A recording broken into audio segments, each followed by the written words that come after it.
Kill Alex Cross. Written by James Patterson. Read by Andre Brower and Zach Grenier. Book 1. Unaccounted For. Chapter 1. It began with President Coyle's children, Ethan and Zoe, both high-profile personalities since they had arrived in Washington, and probably even before that. 12-year-old Ethan Coyle thought he had gotten used to living under the microscope and in the public eye. So Ethan hardly noticed anymore the news cameramen perpetually camped outside the Braniff school gates, and he didn't worry the way he used to if some kid he didn't know tried to snap his picture in the hall, or the gymnasium, or even the boys' bathroom. Sometimes Ethan even pretended he was invisible. It was kind of babyish, kind of BS, but who cared? It helped. One of the more personable Secret Service guys had actually suggested it. He told Ethan that Chelsea Clinton used to do the same thing. Who knew if that was true? But when Ethan saw Ryan Townsend headed his way that morning, he only wished he could disappear. Ryan Townsend always had it in for him, and that wasn't just Ethan's paranoia talking. He had the purplish and yellowing bruises to prove it, the kind that a good hard punch or muscle squeeze can leave behind. "What's up, Coyle the Boyle?" Townsend said, charging up on him in the hall with that look on his face. "The Boyle having a bad day already?" Ethan knew better than to answer his tormentor and torturer. He cut a hard left toward the lockers instead, but that was his first mistake. Now there was nowhere to go, and he felt a sharp, nauseating jab to the side of his leg. He'd been kicked. Townsend barely even slowed down as he passed. He called these little incidents drive-bys. The thing Ethan didn't do was yell out or stumble in pain. That was the deal he'd made with himself. Don't let anyone see what you're feeling inside. Instead, he dropped his books and knelt down to pick them back up again. It was a total wuss move, but at least he could take the weight off his leg for a second without letting the whole world know he was Ryan Townsend's punching and kicking dummy. Except this time, someone else did see, and it wasn't the Secret Service. Ethan was stuffing graph paper back into his math folder when he heard a familiar voice. "Hey, Ryan, what's up with you?" He looked up just in time to see his 14-year-old sister Zoe stepping right into Townsend's path. "I saw that," she said. "You thought I wouldn't?" Townsend cocked his head of blonde curls to the side. "I don't know what the hell you're talking about. Why don't you just mind your own—" Out of nowhere, a heavy yellow textbook came up fast in both of Zoe's hands. She swung hard and clocked Townsend with it, right across the middle of his face. The bully's nose spurted red and he stumbled backward. It was great. That was as far as things progressed before Secret Service got to them. Agent Findlay held Zoe back and Agent Musgrove wedged himself between Ethan and Townsend. A crowd of 6th, 7th, and 8th graders had already stopped to watch, like this was some new reality TV show, The President's Kids. "You total losers!" Townsend shouted at Ethan and Zoe, even as blood dripped down over his Braniff tie and white button-down shirt. "What a couple of chumps! You need your loyal SS bodyguards to protect you." "Oh yeah? Tell that to my algebra book," Zoe yelled back. "And stay away from my brother. You're bigger and older than him, you jerk, you shithead." For his part, Ethan was still hovering by the lockers, half of his stuff scattered on the floor. And for a second or two there, he found himself pretending that he was part of the crowd, just some kid nobody had ever heard of, standing there, watching all this craziness happen to someone else. Yeah, Ethan thought, maybe in my next lifetime. Chapter 2. Agent Findlay quickly and efficiently hustled Ethan and Zoe away from the gawkers, and worse, the kids with their iPhones raised. Hello, YouTube.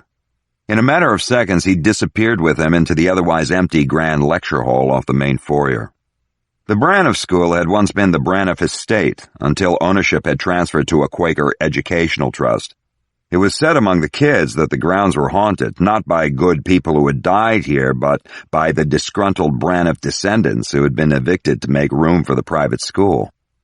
Ethan didn't buy into any of that crap, but he always found the main lecture hall to be super creepy, with its old-time oil portraits looking down disapprovingly on everybody who happened to pass through. "You know, the president's going to have to hear about this, Zoe. The fight, your language back there," Agent Findlay said. "Not to mention Headmaster Skillings." No doubt, so just do your job, Zoe answered with a shrug and a frown. She put a hand on top of her brother's head. You okay, Eve? I'm fine, he said, pushing her off. Physically, anyway. His dignity was another question, but that was too complicated for him to think about right now. In that case, let's keep this parade moving, Findlay told them. You guys have assembly in 5. Got it, said Zoe with a dismissive wave. Like we were going to forget assembly, right? The morning's guest speaker was Isabel Morris, a senior fellow with the D.C. International Policy Institute, and also an alum of the Braniff School. Unlike most of the kids he knew, Ethan was actually looking forward to Ms. Morris's talk about her experiences in the Middle East. Someday he hoped to work at the UN himself. Why not? He had pretty good connections, right? Can you give us a teeny-tiny second? Zoe asked. I want to talk to my brother. Alone. I said I'm fine. It's cool, Ethan insisted, but his sister cut him off with a glare. He tells me things he won't say to you, Zoe went on, answering Findlay's skeptical look. And private conversations aren't exactly easy to come by around here, if you know what I mean. No offense meant. None taken, Findlay looked down at his watch. Okay, he said. 2 minutes is all I can give you. 2 minutes it is. We'll be right out, I promise, Zoe said, and closed the heavy wooden door behind him as he left. Without a word to Ethan, she cut between the rows of old desk seats and headed to the back of the room. She hopped up on the heating register under the windows.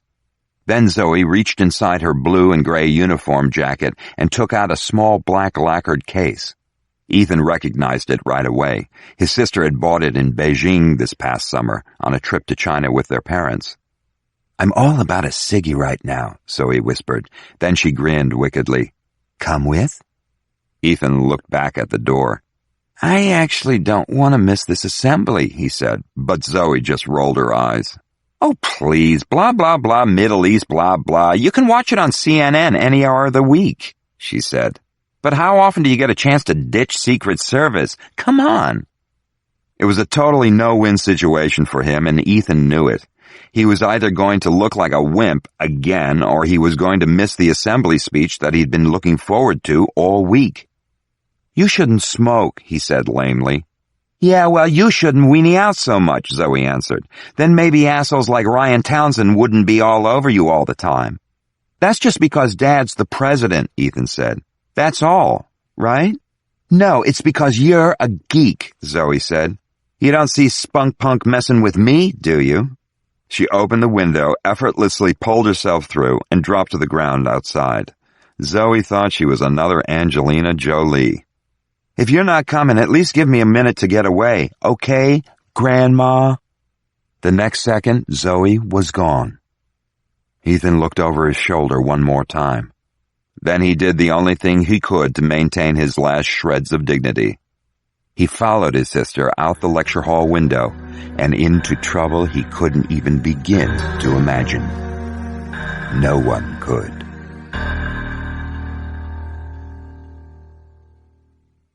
Chapter 3. As soon as the door to the lecture hall slammed shut behind Agent Clay Findlay, he checked the knob, still unlocked. Then he checked the sweep hand on his stainless steel Breitling. I'm giving them another 45 seconds, he said into the mic at his cuff. After that, we got T-Rex going to assembly and Twilight headed to the principal's office. Word from the President and First Lady had been to allow Ethan and Zoe as normal a school experience as possible, including their own conflicts, within reason. That was easier said than done, of course. Zoe Coyle didn't always operate within reason. In fact, she usually didn't. Zoe wasn't a bad kid, but she was a kid, willful, and smart and devoted to her younger brother.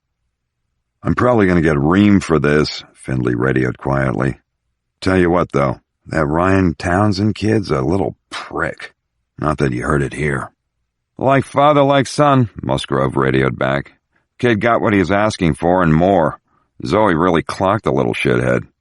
There was some low laughter on the line. Ryan Townsend's daddy was the House Minority Whip and a rabid opponent of virtually every move President Coyle ever made or even thought about. Sometimes the Braniff School could feel like Little Washington, which it kind of was. Findlay checked his watch again. 2 minutes exactly. End of recess for the Coyle kids. Now back to work for everybody. All right, ladies and gentlemen, we're on the move, he said into his mic. Then he knocked twice on the lecture hall door and pushed it open. Time's up, guys. You ready to... God damn it. The room was empty. No, not this. Goddamn those kids. Goddamn Zoe. Finley's pulse spiked to a new high, at least for today. His eyes leapt to the multi-paned windows along the back wall. Even as he moved toward them, he was opening all channels on his transmitter to address the Joint Ops Center as well as his on-site team. Command, this is Apex 1. Twilight and T-Rex are unaccounted for. His voice was urgent but flat. There would be no panicking. I repeat, both protectees are unaccounted for. When he reached the windows, they were all pulled down to the sill, but one of them had been left unlatched. A quick scan of the grounds outside showed nothing but plush green playing fields all the way to the south fence. Finley, what's going on? Musgrove was there now, standing in the doorway from the hall. They must have snuck outside, Finley said. I'm going to kill her, I really am. Long overdue. This thing had Zoe written all over it. It was probably her idea of a big game or a joke on her keepers.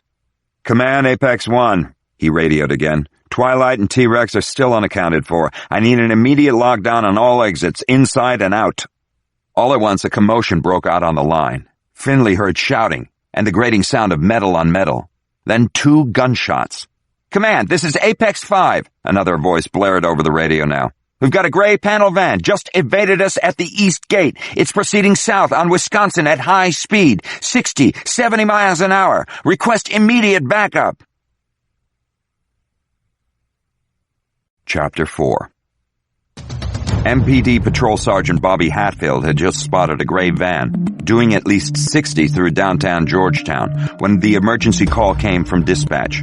All units, patrol area 206. Possible armed kidnap in progress. 2 kids, that's 2. We have a gray paneled van traveling at high speed, south on Wisconsin, northwest. Secret Service is in pursuit. Requesting backup. Please turn to channel 23. Hatfield fired up his siren and pulled a fast 3-point turn, just as a telltale black Yukon went racing by. As soon as he got onto the dedicated channel, he could hear Secret Service broadcasting the chase. We are proceeding south. Plates are DC. Tag number DMS 823. Secret Service, this is MPD Unit 206, Hatfield cut in. I'm coming right up on your back. Copy that, MPD. Hatfield accelerated as the Yukon fell back and let him take the lead. Already the speedometer was pushing towards 70, and his adrenaline was going off the charts. There was a whole lot more that could go wrong here than right. At M Street, the van careened left, almost looked like it might tip. It took the corner too wide and sideswiped 2 parked cars without stopping. Hatfield coasted into the turn, slow in, fast out was the drill, and punched it as soon as he was pointed in the right direction. It gained him some ground on the van, but not enough. Suspect headed east on M, he called in. This guy's flying. Where's the damn backup? Come on, people. When they came to Pennsylvania Avenue just before Rock Creek, the van peeled off to the right. It was a much wider street now, and whoever was doing the driving picked up even more speed, weaving dangerously across the bridge. Hatfield blinked hard to keep his vision from tunneling. There were cars and pedestrians everywhere. The whole scene couldn't possibly be more confusing. This thing is not going to end well. He could feel it everywhere in his body. At 28th Street, a second mark unit finally fell in behind. Hatfield recognized James Walsh's voice as he took over radio communication. Walsh was a pal of his on the force, but also a tormentor. How you doing, Robert? Fuck you, how am I doing? Continuing southeast on Pennsylvania. Suspect's driving is extremely erratic. Seems to be a single occupant, but it's hard to tell. We're gonna hit Washington Circle any second now, and... Oh, shit! Bobby! Look out! Look out! As the van came into the rotary, it cut left instead of right, straight into oncoming traffic. Cars and cabs swerved to get out of the way. It was like the parting of the Red Sea from where Hatfield was sitting, and there on the other side of the gap was a city bus too big to avoid. The bus driver caught hard to the right, but it was no good. All he did was give the van a solid wall to run into. Hatfield slammed his brakes and sent his own car into a hard skid. Even then, his eyes never came off the van.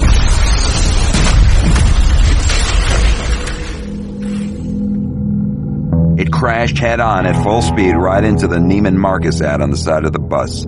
The front end crumbled like an accordion. Glass flew everywhere and the van's back wheels lifted a good foot off the ground before the